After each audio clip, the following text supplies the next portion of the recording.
What a day. You know, I could really go for some comfort food right now. I was thinking the same thing. How about that? Yeah. Weird. And what's more comforting than a nice big bowl of pot roast? Oh.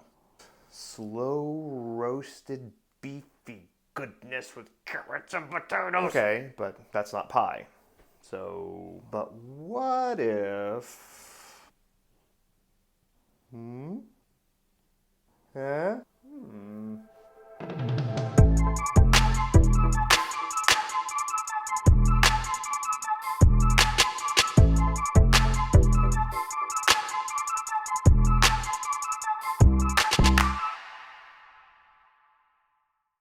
Hello, and welcome everyone to a video where we take the American classic pot roast and stuff it into a pie for some delicious results. We're going to start off with our onions and garlic, which are the only veggies that are going into the pot for the entire braising time. Just a rough chop on the onions will do, and the garlic will get crushed and peeled. We'll set those aside before starting on our meat. I'm using 3 pounds of chuck roast, which we're going to season liberally with salt and pepper. This may seem like a lot, but a large cut like this can stand up to a little extra salt, so don't be shy. Meanwhile, I'm preheating a Dutch oven with some vegetable oil until it is ripping hot. We want to get a nice solid crust on the outside of this chuck, so I'm letting it sear undisturbed for at least 4 minutes before flipping and repeating the process on each side. Once we're happy with the color, we'll remove the chuck from the pot and turn the heat down to medium. Add your onions and garlic with a bit of salt to help the onions sweat. Remember to scrape up as much fond as you can with the liquid from the onions. Once they're translucent and beginning to take on a light golden color, throw in about 2 tablespoons of butter and let it melt before adding a 1/4 cup of flour to make a roux. As usual, let the flour cook for a couple of minutes until the raw flavor is gone and the mixture starts to smell a little nutty. Now we're going to add 4 cups of beef broth. I understand that this might look like water, which it is, but that's because I'm using a favorite store-bought broth base, better than bouillon.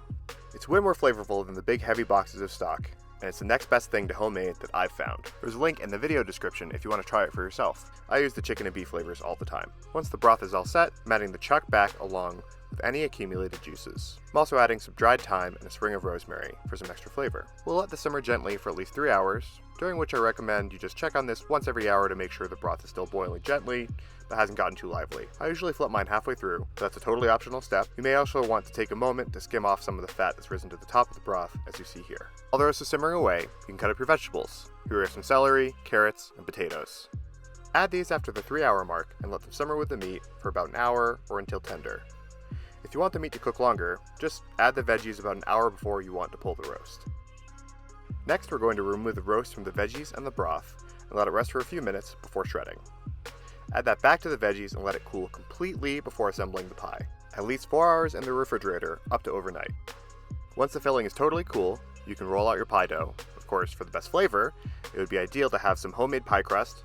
We just so happened to put out a step-by-step comprehensive video on homemade pie crust this week.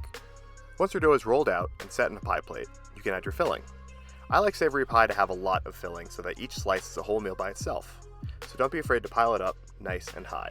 Next, place the top crust, crimp, give it a nice egg wash, cut some vents, and cool the pie before putting it into a 350-degree oven for about 40 minutes or until the top is a nice deep golden brown and the contents are bubbling. Okay, so I have a slice of the pot roast pie here. It was not the prettiest slice in the world. Probably should have waited for it to cool a little bit longer, but I just couldn't help myself. It fell apart a little bit. It sure smells so good, so we are going to tuck right in here. When my mom made pot roast, which was like one of our favorite recipes growing up, she would always serve it with drop biscuits, which are just so buttery and tender. In the pie, you kind of get that in the pie crust. It's like almost like a similar tandem, and it's just so rich, extremely comforting. The meat is very, very tender. The potatoes, the carrots, everything's flavorful, melding together. It's a wonderful pairing. So if you like this recipe, if you like this video, please hit the like button, subscribe to the channel. A lot more coming your way, and we'll see you next time.